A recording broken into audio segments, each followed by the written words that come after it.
Okay, my last story, and this is a story too about something we don't really have to worry about, but I have to inform you that our universe is dying. You might have heard about that, and that result actually came out of this, and we've known that for a while, but we now know it a little bit more precisely. It came out of this the Gamma project, the Galaxy and Mass Assembly project, and I was going to spend a little. I had a pretty cool video I wanted to show you, but I'll have to send it for next time. But most of the survey work was done by this 3.8 meter telescope. It's called the Anglo-Australian Telescope. It is an incredible telescope. It was built back in the 70s. It's one of the, I think, the last telescope that was made with what's called an equatorial mount. So this axis right here, if you could run it over here, actually is in line with the axis of the Earth. This is in Australia, which is in the southern hemisphere. So that axis actually points to the southern celestial pole. They don't have a star there like we do. We have Polaris in our location. But it's though it's only a 3.8 meter compared to today's standards of these 8 meters out there, it puts out some incredible science. And one of the reasons it does so is this instrument that's out on the this end of the telescope here. Here's a person to see size, and I get a little closer view of it and everything. So you can see down into the mirror.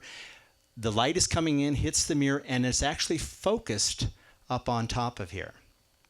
And the up here is a big plate that has a bunch of fiber optics. And here's what they're set up in this plate right here. And they have this little robot arm here that can actually change it in its position. It has a way of actually changing out these plates, but the video would have shown this here. But you can see these fibers here. They're all stretched to these little points right here, and this little robotic arm picks up and moves all of these little pieces onto this plate so that it can take in stars from that are imaged in this plane here. And the idea is that, or stars or galaxies, I should say.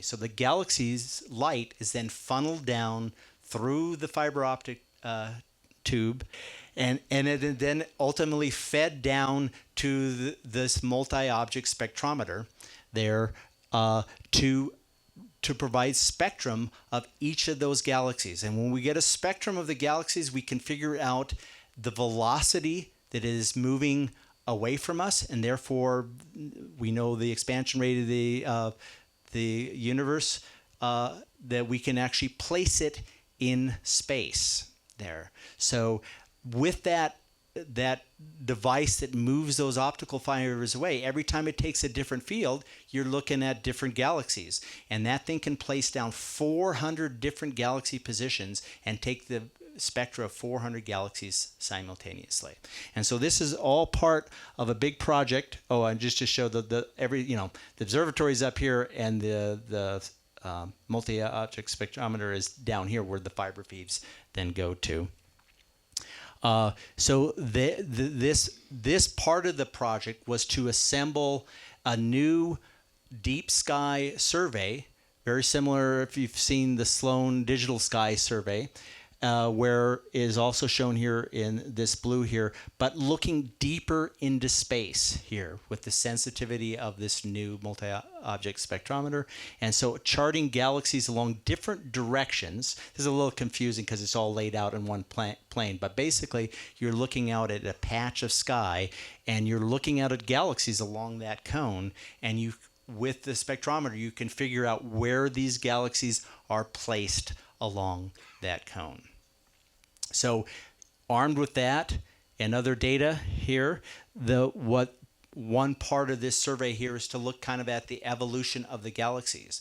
And so they combine data.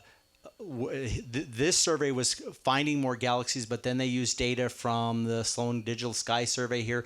Galax is an ultraviolet telescope, all the way down to Herschel, which is in the far infrared part of the spectrum.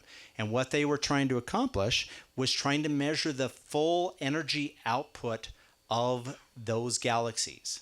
So in this next slide, you can see kind of composition of how you would put together the energy output of one. So here is the composited image here. Then you have it out in the ultraviolet, the optical, the near infrared, the mid infrared, and all the way to the far infrared. Here is the energy that is put out by that particular galaxy. And you can see it's got a peak here and it's got a peak there. As galaxies evolve, they create more and more dust. And what happens is that dust absorbs some of the starlight, and you end up pumping more energy out into the infrared part of the spectrum. So if you really wanted to see what the health of the galaxy is, if you're defining health as how much energy it's actually putting out, you need to actually do a multispectral image that you can get all that energy out of there. So I'll go back one slide, a couple slides here, just to show in these surveys, I didn't point out, we are looking at galaxies that go out to 5 billion years ago. Look back times, so galaxies that are younger than our own galaxy by 5 billion years. So they are mapping the amount of energy that these galaxies are putting out over time as you go through this plot. And so what the answer is, after they have looked at this, is that the amount of energy that our universe is putting out, looking at a sample space that say look back time of about 2 billion years, is half what it was 2 billion years ago in our present time.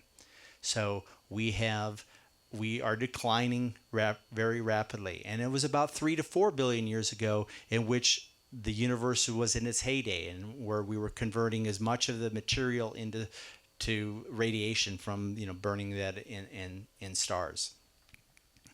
And so I like this quote from Simon Driver, who's the head of the Gamma team here. The universe will decline from here on in, sliding gently into old age. The universe has basically sat down on the sofa, pulled up a blanket, and is about to nod off for an eternal doze. So anyway, that was my last slide, but I want to show a movie here.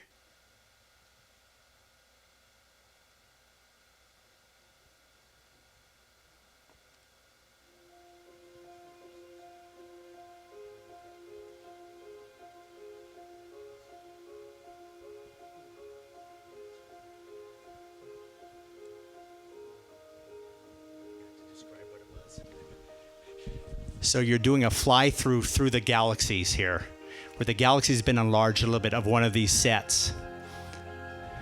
I think it's the G12 one in that picture. So these are all real galaxies in real space.